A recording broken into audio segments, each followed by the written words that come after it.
नमस्कार। Nepali volleyball lover पेजलाई follow गर्नुभएको सबैजनालाई धन्यवाद।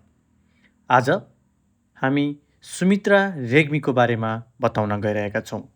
नेपाली भलिबल क्षेत्रले पाएको एउटा सुन्दर प्रतिभा हुन् सुमित्रा रेग्मी। सङ्खुवासभा जिल्लामा जन्मेकी सुमित्राको बाल्यकाल गाउँमै बितेको थियो। गाउँमा हुँदासम्म भलिबलको बारेमा खासै राम्रो नलेज थिएन। एसएलसीको कामको सिलसिलामा दिदीहरूसँग काठमाडौँ आएकी थिइन्। सुरुवाती दिनहरूमा दिदीहरूले नर्मल काम लगाइदिएका थिए। एक दिन कामको क्रममा सँगै काम गर्ने दाइले सुमित्रालाई तिमी त भलिबल खेल्दा राम्रो हुन्छ, एकदमै राम्रो खेल्न सक्छौ भनेर डायमन्ड भलिबल क्लबमा लगिदिए। तर सुरुमा प्रशिक्षक कुमार राईले सुमित्रा रेग्मीलाई भलिबल सिकाउन नसक्ने बताए।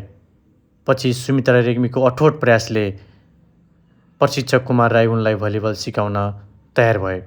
जसरी काँचो माटोलाई एउटा आकार दिन सकिन्छ, त्यसै गरी सुमित्रालाई नै कुमार राईले नेपालको उदयमान खेलाडीको रूपमा प्रस्तुत गरे। न्यू डायमन्ड भलिबल क्लबले धेरै राम्रा महिला भलिबल खेलाडीहरू तयार। उनले काबा वुमेन्स नेसन लिग 2024मा रसियासँग फ्रेन्डली म्याच खेलेकी थिइन्।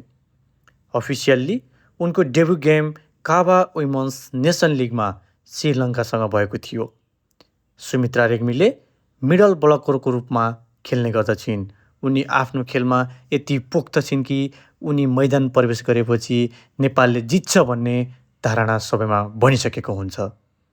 हेर्दा लजालु स्वभावकी सुमित्रा खेल मैदानमा भने निकै आक्रामक भएर प्रस्तुत हुन्छन्। उनको खेल कलाले गर्दा मैदानमा अरू खेलाडीहरूलाई पनि आत्मविश्वास बढ्ने गर्दछ। आगामी दिनमा अझै सुमित्राले नेपाली भलिबलमा निकै राम्रो प्रगति गर्न सक्छिन्।